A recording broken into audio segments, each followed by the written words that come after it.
Hello, everyone. Welcome to the Newsbrowse News broadcast. Al Jazeera reports that U.S. President Donald Trump is expected to announce his final determination regarding a deal with Iran aimed at ending the ongoing conflict. However, Iran's foreign ministry spokesman Esmail Baghaei stated that while the exchange of messages is continuing, a final understanding has not been finalized. Echoing this sentiment, Iran's top negotiator, Mohammad Bagher Ghalibaf, emphasized that any agreement with the U.S. would be judged by actions rather than words. Simultaneously, the article highlights escalating tensions in the region as Israel's Prime Minister Benjamin Netanyahu announced that Israeli forces have pushed their invasion deeper into Lebanon, crossing the Litani River, which is approximately 30 kilometers, 19 miles, from the Lebanese-Israeli border. These actions have reportedly resulted in dozens more civilian casualties from Israeli attacks across Lebanon on Friday. The United Nations Children's Fund, UNICEF, confirmed a staggering death toll with 15 children killed and 62 injured in Lebanon over the past week due to these attacks. Furthermore, France's public prosecutor is investigating the treatment of French nationals abducted from a Gaza aid flotilla by Israeli forces earlier this month, following allegations of sexual violence, beatings, and humiliation.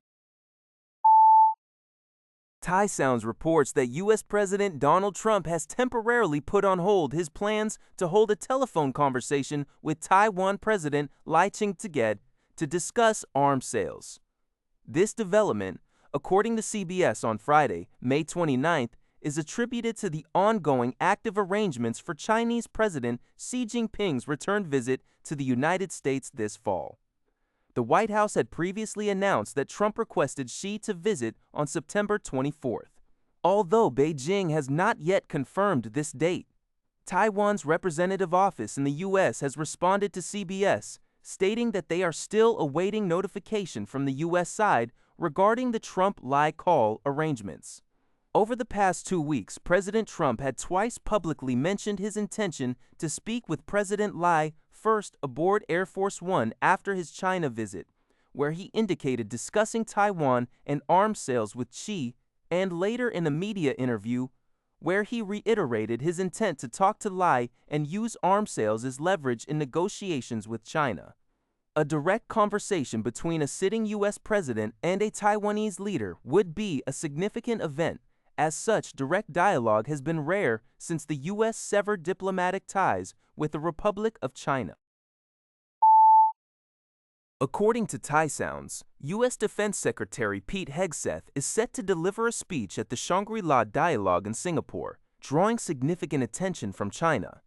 Beijing is particularly keen to see if Hegseth will address arms sales to Taiwan and opposition to Taiwan independence. Chinese experts anticipate a more moderate tone from Hegseth this year, a shift from his strong warnings last year against any forceful attempt by Beijing to take Taiwan. This change is attributed to the current harmonious atmosphere fostered by the Trump-sized summit. While experts believe Hegseth will likely avoid explicitly opposing Taiwan independence, he is expected to reiterate the U.S. stance against unilateral changes to the cross-strait status quo. The article notes that despite Trump's past comments on Taiwan, arms sales are expected to continue due to the interests of the Pentagon and the military-industrial complex. Hegseth's speech will aim to reassure Indo-Pacific allies about the stability of U.S. policy in the region.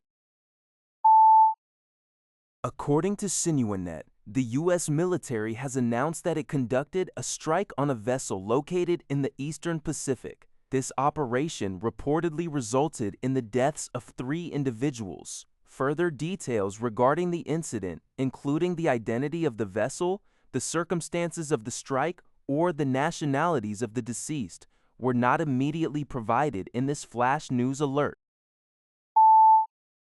South Korea and the United States are set to hold their inaugural security talks in Seoul next week, focusing on follow-up measures from last year's bilateral summit. According to UPI, the discussions scheduled for June 2-3 will address key security provisions, notably South Korea's potential acquisition of nuclear-powered submarines, as well as expanded authority over uranium enrichment and spent nuclear fuel reprocessing. High-level delegations will attend, with South Korea sending an interagency team led by First Vice Foreign Minister Park Yoon-ju, including officials from the National Security Office and various ministries. The U.S. delegation will be led by Allison Hooker, Undersecretary of State for Political Affairs, alongside representatives from the White House National Security Council and the State, Energy, and War Departments. These talks are anticipated to gain momentum ahead of the U.S. midterm elections in November. That's all for this video. Thank you for watching. See you in the next video.